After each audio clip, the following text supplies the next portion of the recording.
what we used to do with these Rolodexes is what you do on your phone today with your contacts, is we keep all important names and information, phone numbers, addresses, email, blah, blah, blah, blah, blah, all recorded right here. Welcome to WatchMojo, and today we're counting down our picks for things that were all the rage in the 1990s but have become all but obsolete in the 21st century. I want my MTV! Yeah, too much is never enough. Number 30. Call-in information numbers. 555 film is movie phone. Oh, movie phone. Yeah, so people just dialing it by mistake and getting you. What do you do when you'd like to know the weather forecast, or check available job listings, or even find out what movies are playing at your nearest theater? It's all a quick tap away, or maybe several on your phone. But did you know that there was a time when people would call a number for that kind of thing? Back in the day, before the World Wide Web, people kept a list of service numbers and hotlines on hand for when they needed certain information, like when the next showing for a movie was, or whether a store was having a sale. Hello, and welcome to Movie Phone. Brought to you by the New York Times and Hot 97. Coming to theaters this Friday, Kevin Bacon, Susan Sarandon. You've got to get me over that mountain!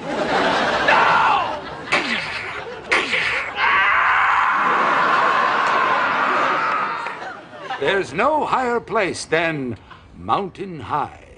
Number 29. Malls as the social hub. Put on your jelly bracelets and your cool graffiti coat. At the mall, having fun is what it's all about. Malls have unfortunately been on the decline for years thanks to the rise of online shopping. Along with dwindling in-person sales, their status as the default hangout place, especially among teenagers, has fallen to the wayside too. For years, many teens would spend countless hours loitering at the mall with their friends. There was no need to do any actual shopping. The mall simply served as the nexus for social activity. Since the introduction of social media, adolescent crowds find themselves gathering in virtual locations instead of leaving the house for that once so popular food court. Do yourself a favor, Brody.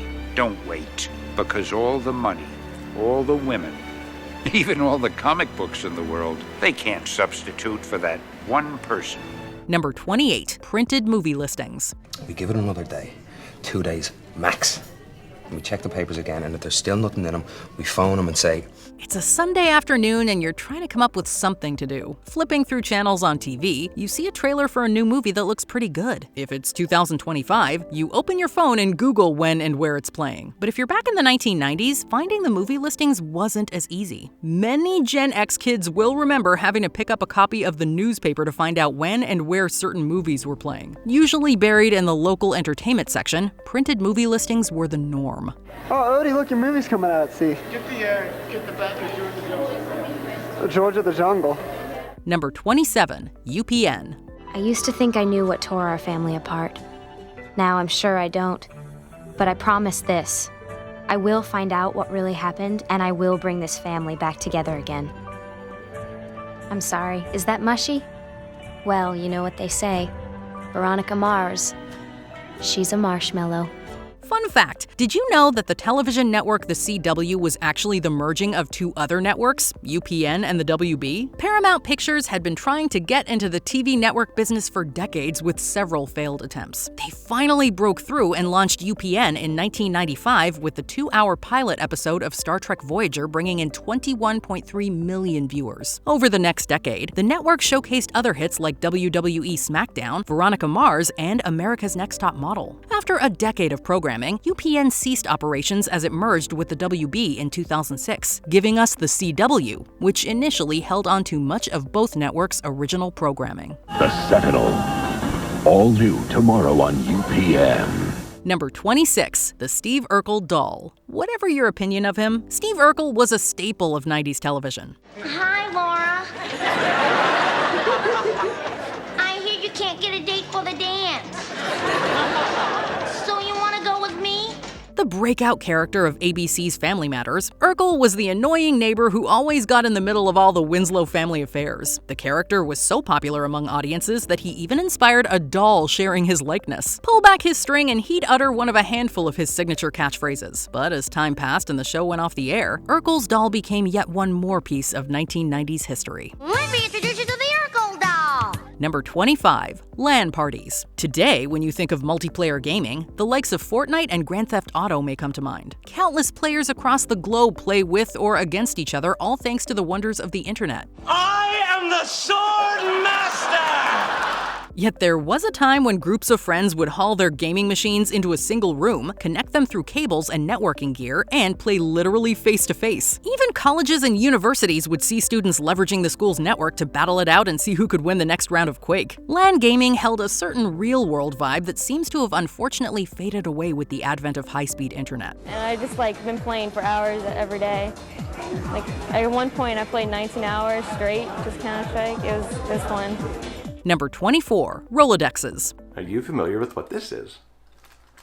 If you were born in the 90s or later, you may or may not know that this was called a Rolodex. Long before our pocket-sized computers did everything for us, many people, especially in the business world, relied heavily on the Rolodex. It was a spinning cylinder filled with cards. Each contained contact information for a single individual or business. People kept Rolodexes because they were an easy way to sort and find any of their notable contacts. This was a time when cell phones were rather rare and their storage limited, so physical directories were the obvious choice. With the exponential advancement of smartphones, however, it's clear why they didn't survive the new age of technology. I have been using Rolodexes for a very long time. I couldn't wait. I remember growing up, and I couldn't wait to have my own Rolodex and keep my own information in them. Number 23. Pen pals. Tell me about the letters, Mother. Once again, thanks to technology, we now live in a time where people can enjoy connections across the planet without ever needing to leave home. Whether it's through messaging, online games, or video calls, having friends that span country borders is quite common today, although not new. Before online methods of meeting people, you could become friends with a stranger across the globe by exchanging written letters with them. You would have been pen pals. There were even entire organizations built around the idea of connecting people through the miracle of snail mail. This is one we'd like to petition to bring back. There's something touching and personal about connecting through handwritten letters.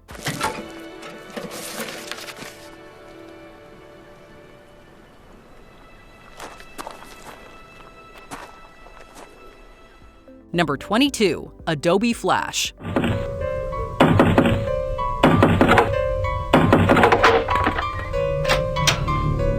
Here's one many people are glad faded into oblivion. In the early days of the World Wide Web, online video, graphics, and even animation was extremely primitive. Along came Adobe Flash, which changed all that. It gave birth to some of the first web-based games, and quickly became the standard for multimedia graphics.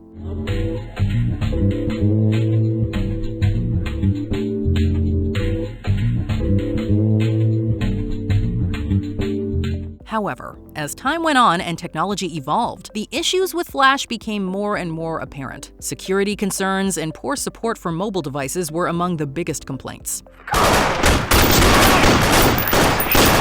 Stay alert. Check your fire. Newer and more stable platforms emerged, eventually pushing Flash out of the limelight and into the dustbin of history.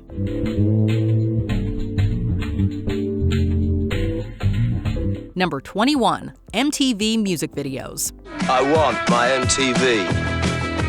All right. MTV, music television. It was a channel dedicated to nothing more than music and the videos that went with them. During its heyday, MTV helped launch countless artists into the stratosphere. To have your band in regular rotation or appearing on Total Request Live meant millions of new fans could hear your music. It transformed the entire industry by giving artists a new place to find fans. But as time passed, MTV became more about its original programming and reality TV than music. Today, the channel still targets the younger demographics with its content, but has long since moved away from the likes of Madonna and Dire Straits.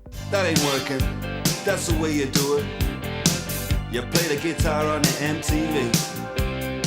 Number 20. Dial-up modems. On your mark, get set. We're riding on the internet, cyberspace, set free. Hello, virtual reality. Internet access has come a long way in the decade since the 90s. These days, wireless internet, broadband, and LAN cables provide fast and easily accessible internet for billions. But back in the day, the internet could only be accessed through phone lines. Dial-up modems took up an entire phone line at home. While a few remote or rural areas are still using dial-up modems today, the rest of us will never have to hear that awful dial-up screeching again. Except in our nightmares and in nostalgic internet videos like this one.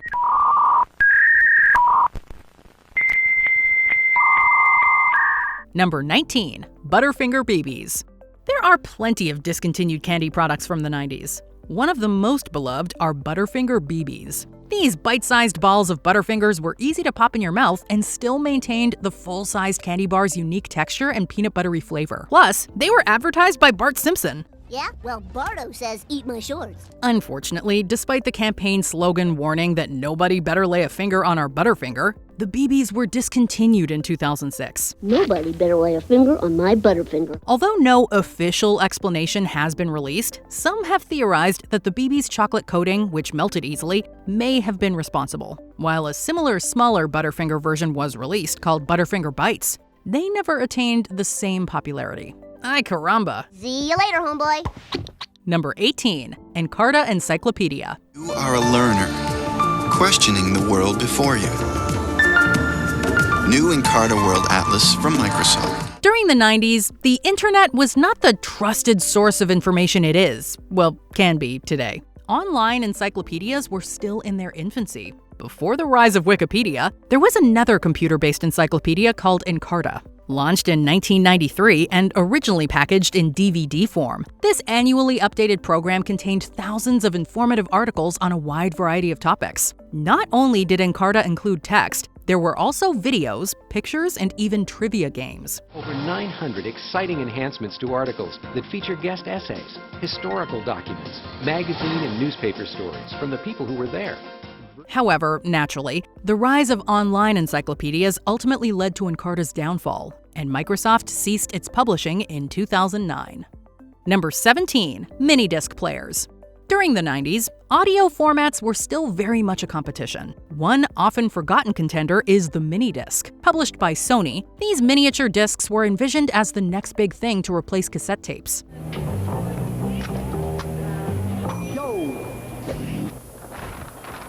However, despite proving popular in Sony's native Japan, MD players couldn't find success at a global scale. Record labels didn't take to the format quickly, leaving few albums available initially. Plus, blank MDs were twice as expensive as blank CDs. By the time MP3 players became available, minidiscs were on their way out, although niche markets kept them in circulation until 2013. And it's as portable as you are. The Sony Minidisc, the future of tape. Number 16. Zema.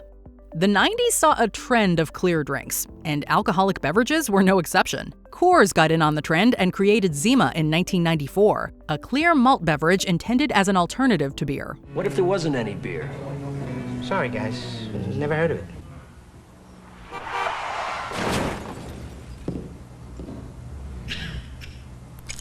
Oh, Zema. Zema's good.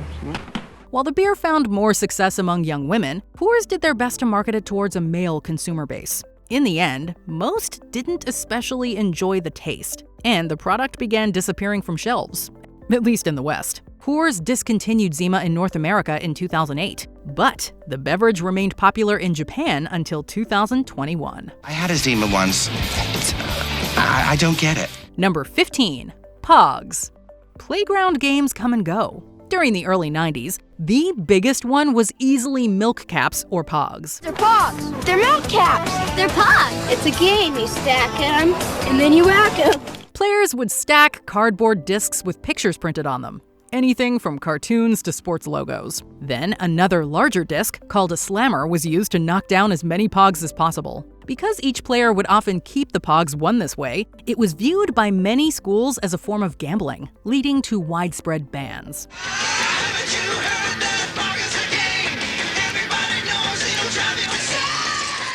When kids can't play something at school, it tends to kill the popularity pretty quickly. While they're technically still around and there are variants on the game worldwide, Pog's popularity is far from what it used to be.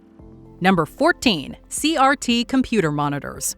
Before and during the 90s, most screens were created using CRT, or cathode ray tube technology. Naturally, computer screens were no exception. These big, bulky monitors sat on our desks and are how many of us first experienced computing. But the last few decades have seen the rise of LCD, OLED, and plasma monitors, which are cheaper and generally have larger screens than CRT monitors. Some people, particularly computer gamers, still prefer CRTs because they don't have as much input lag and can display images in multiple resolutions more easily. In general, though, these guys have been mostly phased out.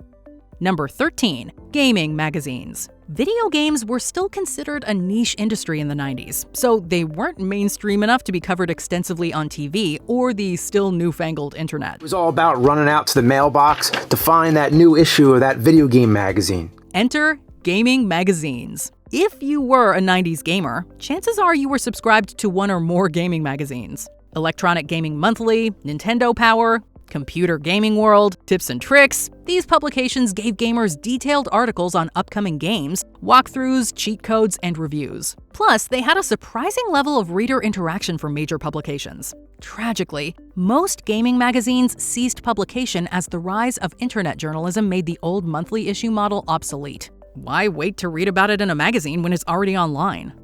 Number 12. Floppy disks.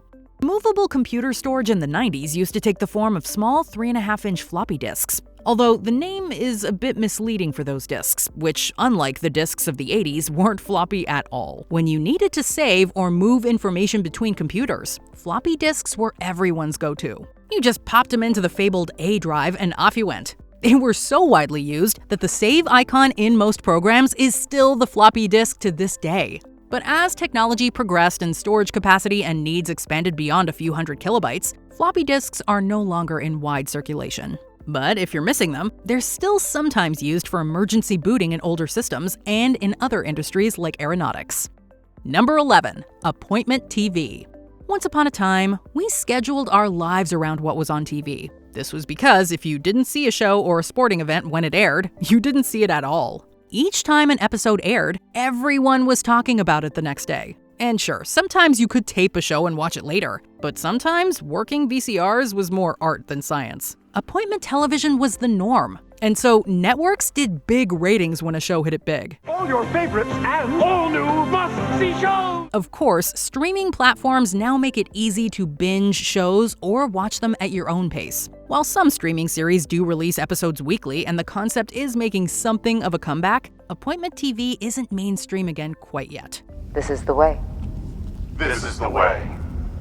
This is the way. Number 10. Y2K Panic. Doug, everyone here is waiting for the same thing, the stroke of midnight. We all know that the human race and planet Earth are not going to be around forever. But with the new millennium on the horizon, many believed the year 2000 was going to initiate the collapse of society. Now, the federal government is comparing Y2K to a huge natural disaster, like an earthquake, a hurricane, or a tornado that disrupts people's lives for days, weeks, or maybe even months. In the 90s, several computer experts warned that because many computer systems represented years using only the last two digits, computers would mix up 1900 and 2000. This led some folks to buy up food and supplies to tide them through an imminent apocalypse. But as it turned out, the world stepped into the new millennium with minimal issues. It hit midnight and nothing happened. It was like crickets in the newsroom. While we have dealt with a few other end-of-the-world fears afterwards, like 2012, none quite reached the same level of paranoia. The end of the world is coming.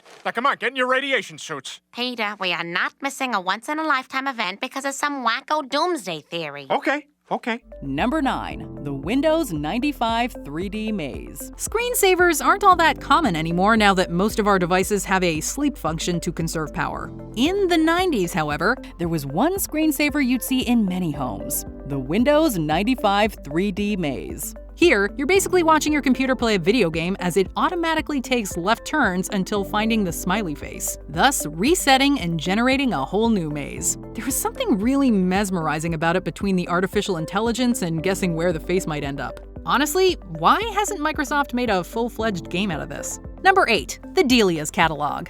If you weren't sure what to wear for the girls' night or the high school dance, you probably referred to this mail-in catalog of fashion. Founded in 1993, Delia's was the go-to catalog for teens who wanted to wear the latest clothes and fashion trends. Unfortunately, Delia's would be buried by competitors, in addition to being spun off and acquired on a few occasions as time went on. By the end of 2014, Delius filed for Chapter 11 bankruptcy and liquidated all of its stores. I declare bankruptcy!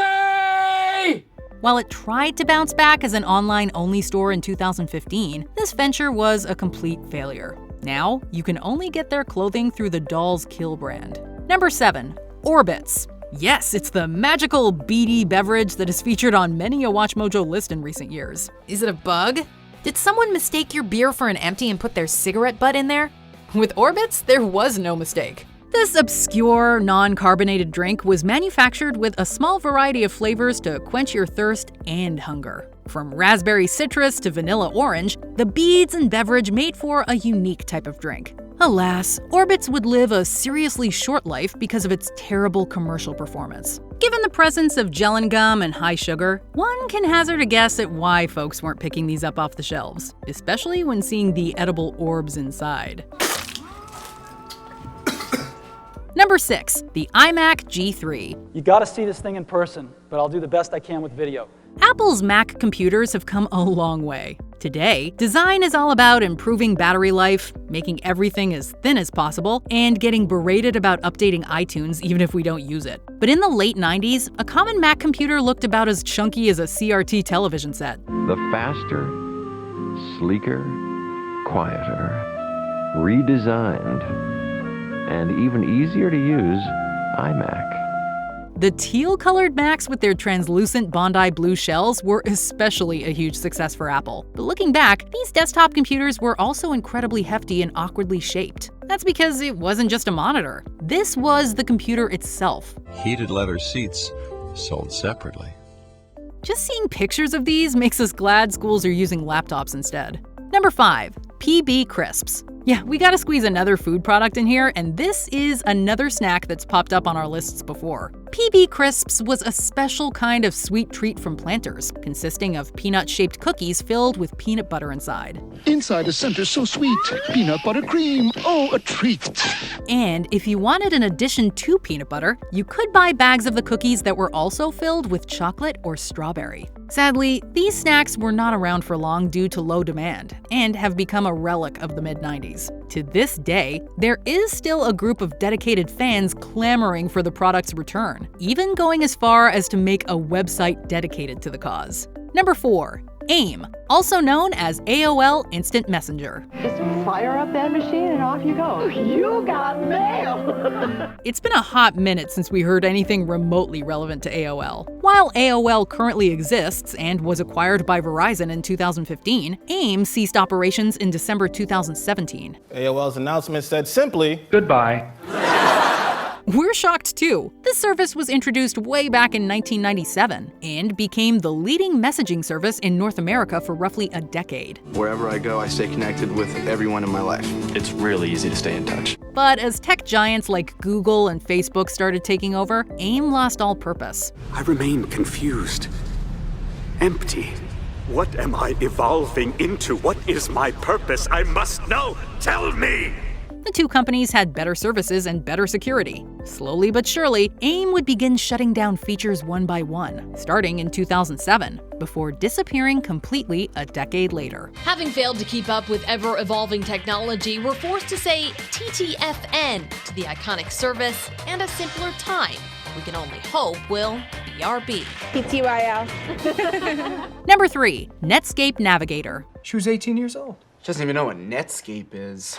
These days, we have dozens of web browsers vying for our attention, from Google Chrome to Mozilla Firefox to Safari to DuckDuckGo. We remember way back when the internet was a baby that there was only one browser to use, Netscape Navigator. This browser was created in 1994 and for a short time went uncontested in the industry. Well, what about all those other low-cost guys like... Don't you want an ISP that's fast, safer, reliable, and more secure? What happened to cause such decline? Well, Internet Explorer happened. Then Chrome, Firefox, Safari, all of them. Netscape would receive its final update in 2007 before ceasing support and development the year after. Everything has to change faster, obviously. You know, look at Netscape. It was born and died. I don't want to use the word died, they wouldn't like that word, but it basically was born and overtaken within 4 years. That's pretty fast. Number 2. The Discman. Like Walkmans in the 80s, Discmans became a crucial part of our lives. There just wasn't anything like going on a walk or exercising while jamming out to the newest albums. Besides radios, this was pretty much the way to listen to music. Of course, as we find new ways to store data, we also kill off part of a medium. Nowadays, we can just open Spotify on our phones and jam to anything we desire without having to eject a CD and holster something chunky on our waist. Still, there is something tactile to be missed here. Your ears will tell you, it's not only what you play, it's what you play it on. Before we continue, be sure to subscribe to our channel and ring the bell to get notified about our latest videos. You have the option to be notified for occasional videos or all of them. If you're on your phone, make sure you go into your settings and switch on notifications. Number 1. Video rental stores. Oh! Dork. Jesus, this place is packed tonight, man. Those who grew up in the 80s, 90s, or 2000s fondly look back on video rental stores. While the very first such stores opened in the late 70s, it was in the 90s that bigger brands like Hollywood Video and Blockbuster boomed in demand. For some families, weekly trips to these stores would become a tradition as new movies made their way to the shelves and movie buffs sought out hidden gems. Wow! Wow! What a difference! Blockbuster Video! This industry would decline, however, as Netflix and streaming services became more and more prominent. Hollywood Video would go defunct in 2010, while Blockbuster enjoys a few thousand customers through its last and only store, located in Bend, Oregon. When you see them all next to each other, it's kind of makes it easier, but with on Netflix, you only see the title, and that's all, but you have to scroll through it, and it takes a while to get through all of the movies. Did we miss any beloved hallmarks from the 90s? Let us know in the comments. And you're just playing with other people, and they're all nice, and you just have fun with other people, from different countries sometimes.